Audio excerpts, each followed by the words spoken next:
Apart from the plot, which everyone is familiar with, there are several hidden details about Stranger Things, which only true fans know. In case you are not a super fan, you don't have to worry. We are just about to make you one. Before we begin, subscribe to Riveted and turn on the notification for this and more amazing videos. Connection to the government of the U.S. Before the producers switched the setting to a small town in Indiana, the eerie action of Season 1 was going to take place way out at the eastern end of Long Island. Apparently, the show is based on real conspiracy theories about the United States government conducting reality-bending experiments on children. Have you ever heard of the Montauk Project? Rumors that the U.S. government had been conducting experiments in psychological warfare in Montauk at either Camp Hero or at the Montauk Air Force Station began to bubble up in the mid-1980s. Well, this is the same time Stranger Things is set. In the Montauk Project, Experiments in Time, Preston B. Nichols recovered repressed memories about his stint as a subject in a mysterious experiment. Soon, others involved with the Montauk Project came forward to corroborate some of Nichols' claims. They gave numerous interviews about their involvement in experiments involving space-time and other dimensions. Sometime in 1943, the U.S. government allegedly collaborated with Europeans who had captured aliens and helped the experiments. Guess what? There was even a portal. Maybe if we dig deep into the research, we may find out what will happen in Season 4 of Stranger Things. Creepy, right? In Episode 3 of Stranger Things, Holly Jolly, Chief Hopper of Hawkins Police Department, examines the microfiche of various newspapers. In the scene, the title appears, MK Ultra Exposed. Project MK Ultra was a real project in the U.S. and is also known to have been the CIA's mind control program. It started in the 1950s and officially halted in 1973. The auditions were insane. The Duffer Brothers and casting director Carmen Cuba auditioned 906 boys and 307 girls before casting the characters. They had them read scenes from the pilot episode as well as scenes from Stand By Me. The showrunners had to cast their nets far west to get to 11, and we are not complaining. She's doing a remarkable job. Millie was born in Marbella, Malaga, Andalusia, Spain. The family moved to Bournemouth, Dorset when she was just around 4 years old, then to Orlando, Florida 4 years later. You know that signature look 11 has? She came up with that when she was auditioning, and the showrunners knew she would be perfect for the role. Well, Stephen King may have had a hand in Millie's casting. He saw her in the show Intruders and publicly praised her work on Twitter, giving Brown a leg up in the race to become a Stranger Thing. Apparently, Eleven's performance was inspired by E.T. When starting the production of Season 1, Millie was told to act similar to the iconic character. That would explain her alien-like tendencies. When they came across Gaten Matarazzo, they immediately cast him as Dustin, even though he originally auditioned for Mike. Casting him as Dustin was definitely a genius move. Gaten Matarazzo also came up with the idea for Dustin's purr. It's based on his Chewbacca impression. Gaten also shares something else with his character, cladiocrinial dysplasia. It's a condition that affects bones and teeth development. Matarazzo has a mild form of it, and the Duffer Brothers chose to write in this aspect of his life for the character of Dustin. Mike, played by Finn Wolfhard, was already a big fan of 80s pop culture and filmography, so he fit the part perfectly. Finn actually had the flu on the day he was supposed to audition, so instead of giving up the role, nothing was going to stop this young actor. He recorded the audition in bed. Casting Hopper. When casting for the role of Hopper, the Duffers had always wanted David Harbour. They believed that he had been playing villain roles for too long and wanted to give him the opportunity to have a leading role and act as the hero. David Harbour wanted Hopper to wear a hat in homage to Indiana Jones. He even asked if they could have a giant boulder roll after him at one point in the series. Casting Joyce. It may have been easy to cast someone like Gaten, but the case wasn't the same for Winona Ryder. The Duffers convinced Winona Ryder to play Joyce during a 4.5-hour meeting. Another interesting audition happened with Doc Ray Montgomery. He danced shirtless to Come On Eileen in his audition tape for Stranger Things 2, and he also wore a G-string. Gremlin.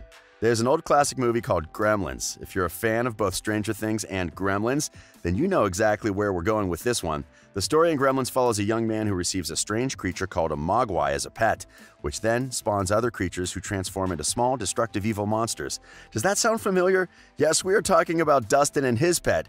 He raised a creature, which he found in the boys' bathroom next to an open toilet stall, and he nicknamed him D'Artagnan. Dart's hatred of the heat lamp is a pretty direct parallel to good gremlin Gizmo's light sensitivity. Dustin's faith in his monstrous pal is rewarded when his former pet lets him and his friends pass. A lot like how Gizmo is the only good Mogwai of his species. Also, when Dart first escapes into the school, a musical theme plays that's almost similar to the main Gremlins theme. And there's something else about finding the pet in a bathroom. One has to get a gremlin wet and then feed them, which should explain a lot about how Dustin treated his pet. And that wasn't the only movie which inspired this show. Prisoners. When the Duffers were going through ideas for the show, one of their original concepts and inspirations was from the 2013 movie Prisoners. In the movie, the father goes to extreme lengths in an attempt to retrieve his kidnapped daughter. X-Men. In the first season of Stranger Things, Dustin challenges Will to a bike race, with the winner receiving Dustin's copy of X-Men, issue number 134. This is the same issue where Jean Grey becomes the Dark Phoenix. In X-Men, Jean sacrifices herself to save her friends, which is the same thing Eleven does. Jean and Eleven also have the ability to open up strange dimensions. Poltergeist movie. Joyce took Will to see the classic 80s horror movie Poltergeist. Ironically, in the film, a young couple's daughter is kidnapped by ghosts and brought to another dimension. The show was initially rejected. Wow! Which network could possibly reject such an amazing show? Well, up to 15 significant networks rejected the idea. The Duffer Brothers took their original pitch to over a dozen cable networks, who were less than impressed with the script. Most of the networks who rejected it argued that they couldn't center the show around 4 kids without making it a children's show. Luckily, Netflix was willing to take the leap of faith, and they definitely don't regret their decision. Millions of people watched the show as soon as it was released. Quite an expensive show. The vision of Stranger Things and the fact that it was set in the 80s with a grainy background was never going to be cheap for Netflix. As a result, the budget of the show mirrors that of a Hollywood movie. In the first 2 seasons, the total cost of production was a huge $120 million. The Upside Down's real name is The Nether. The cast got so used to calling it the Upside Down on set, and it eventually stuck. And that isn't the only thing they invented on set. Millie Bobby Brown revealed in Beyond Stranger Things that the same thing happened with the Shadow Monster in Season 2. It's supposed to be called the Mind Flayer.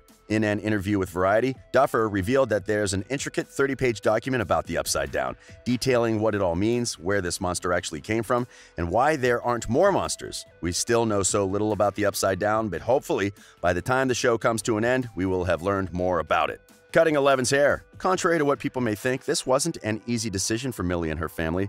Millie's character, Eleven, is described to have hair buzzed almost to the scalp, so when she turned up to auditions with long brown hair, the Duffers knew some convincing would have to be done. The Duffers used photos of Charlize Theron in Mad Max: Fury Road to convince Brown to cut her hair short. Her dad cried when they shaved her hair, but Brown calls it the best decision she's ever made. The show's executive producer and director, Sean Levy, revealed that they didn't have the heart to make Brown shave her head again, so they let her wear a wig and used special effects to help make it look like a perfect match toward the end of Season 1. The title. The now iconic title sequence was inspired by motion graphics designer Richard Greenberg. He designed the titles for films including Alien, Superman, and The Goonies. The title of the show was also based on Stephen King's novel Firestarter. They used the cover of the book to come up with different ideas and eventually settled on Stranger Things. They also used 80s Dungeons & Dragons Player's Handbook as an inspiration for the font used for Stranger Things. A list of the show's alternate titles is somewhere out there, but Matt Duffer told the Daily Beast he hopes it's never leaked because it's pretty embarrassing. If we come across the titles before you do, we will definitely let you know. Cool music. The show's music is composed by Michael Stein and Kyle Dixon, members of the band Survive. The Duffers heard their music when it was used in the film The Guest and convinced Stein and Dixon to quit their day jobs to work on the show full-time. Will was supposed to be a murderer. This is in relation to Bob, who was supposed to die much earlier in Season 2. Ross Duffer told EW they originally planned to kill Bob around Episode 4, but they liked Sean Astin so much they kept him alive until Episode 8. The Mind Flayer would have killed Bob through Will as revealed by the Duffers. Initially, Bob didn't have a memorable death like the one he ended up having on the show. The change in the script was done by the actor himself. When he realized the showrunners were killing him off, he had to think of an honorable death. A sad day for Sadie. In one of the episodes, they used chopped beef and watermelon for the raw meat in the train tracks scene. And Sadie Sink was grossed out because she's a vegetarian.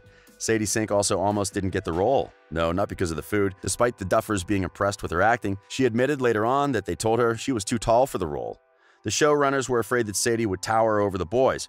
Fortunately, the boys grew up pretty fast, and Sadie didn't lose the job. She also lied when they asked her if she had any rollerblading experience. Later, she had to take lessons to make sure her skating was as good as Max's effortless skills. The Demogorgon. The first season's Demogorgon was actor Mark Steger wearing a monster suit and small stilts and small amounts of green clothing so his real arms could be made invisible for the finished scenes. In the other seasons, they used CGI. As we come to an end, here are other things you probably never knew. The cast group chat is called Stranger Texts, but according to a Vulture profile, they prefer to play board games and cards on set rather than bringing their phones. The Duffers asked Warner Brothers if they could direct a remake of It, and they said no. They didn't give up, though. In a knowing wink to King's story, the final episode of Stranger Things' first season sees the kids trying to kill the Demogorgon monster with a slingshot, which is similar to how the kids used a slingshot to try and kill Pennywise both in his clown and spider forms. Well, at least they were not rejected everywhere they went. When they needed to use the Ghostbusters costumes, the director of the film happily granted permission. Dr. Brenner was particularly hard for the Duffers to write because we see the character so little on the show. However, they had a little help from Matthew Modine, who helped in the character development. Also, during high school, the Duffer brothers considered themselves outcasts from other students. That's why they found it easy to write about Mike and his friends and Barb. And that brings us to the end. Very interesting facts about Stranger Things, huh? Thank you for watching. This has been Riveted, and we publish exciting content daily. Check back tomorrow for another amazing video.